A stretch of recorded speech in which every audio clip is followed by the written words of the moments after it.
A Tale of Two Cities, a story of the French Revolution by Charles Dickens. Book the first, Recalled to Life. Chapter 1, The Period.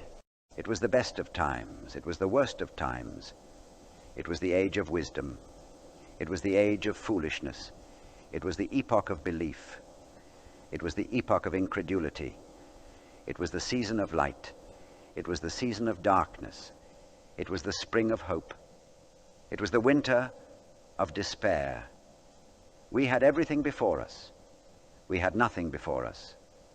We were all going direct to heaven. We were all going direct the other way. In short, the period was so far like the present period that some of its noisiest authorities insisted on its being received, for good or for evil, in the superlative degree of comparison only. There were a king with a large jaw and a queen with a plain face on the throne of England. There were a king with a large jaw and a queen with a fair face on the throne of France. In both countries, it was clearer than crystal to the lords of the state preserves of loaves and fishes that things in general were settled forever. It was the year of our Lord, 1775. Spiritual revelations were conceded to England at that favored period, as at this. Mrs. Southcote had recently attained her 25th blessed birthday, of whom a prophetic private in the Life Guards had heralded the sublime appearance by announcing that arrangements were made for the swallowing up of London and Westminster. Even the Cock Lane ghost had been laid only a round dozen of years after rapping out its messages, as the spirits of this very year, last past, supernaturally deficient in originality, rapped out theirs. Mere messages, in the earthly order of events, had lately come to the English crown and people, from a Congress of British subjects in America, which, strange to relate, have proved more important to the human race than any communications yet received through any of the chickens of the Cock Lane brood. France, less favored on the whole as to matters spiritual than her sister of the shield and trident, rolled with exceeding smoothness downhill, making paper money and spending it. Under the guidance of her Christian pastors, she entertained herself, besides, with such humane achievements as sentencing a youth to have his hands cut off, his tongue torn out with pincers, and his body burned alive, because he had not kneeled down in the rain to do honor to a dirty procession of monks which passed within his view at a distance of some 50 or 60 yards.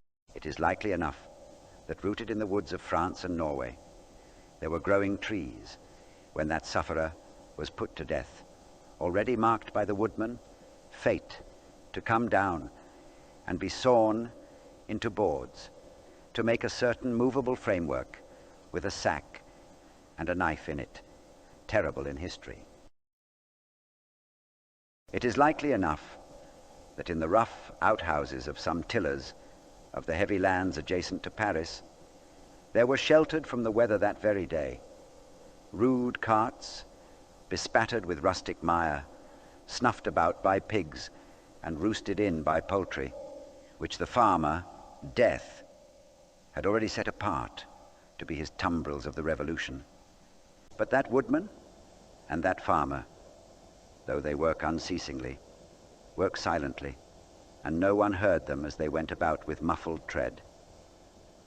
The rather, forasmuch as to entertain any suspicion that they were awake, was to be atheistical and traitorous. In England, there was scarcely an amount of order and protection to justify much national boasting. Daring burglaries by armed men and highway robberies took place in the capital itself every night. Families were publicly cautioned not to go out of town without removing their furniture to upholsterers' warehouses for security. The highwayman in the dark was a city tradesman in the light, and being recognized and challenged by his fellow tradesmen, whom he stopped in his character of the captain, gallantly shot him through the head and rode away. The mail was waylaid by 7 robbers, and the guard shot 3 dead, and then got shot dead himself by the other 4, in consequence of the failure of his ammunition, after which the mail was robbed in peace. That magnificent potentate, the Lord Mayor of London, was made to stand and deliver on Turnham Green by one highwayman, who despoiled the illustrious creature in sight of all his retinue. Prisoners in London jails fought battles with their turnkeys, and the majesty of the law fired blunderbusses in among them, loaded with rounds of shot and ball. Thieves snipped off diamond crosses from the necks of noble lords at court drawing-rooms. Musketeers went into St. Giles's to search for contraband goods, and the mob fired on the musketeers, and the musketeers fired on the mob, and nobody thought any of these occurrences much out of the common way. In the midst of them, the hangman, ever busy and ever worse than useless, was in constant requisition. Now, stringing up long rows of miscellaneous criminals. Now, hanging a housebreaker on Saturday who had been taken on Tuesday. Now, burning people in the hand at Newgate by the dozen. And now, burning pamphlets at the door of Westminster Hall. Today, taking the life of an atrocious murderer, and tomorrow of a wretched pilferer who had robbed a farmer's boy of 6pence.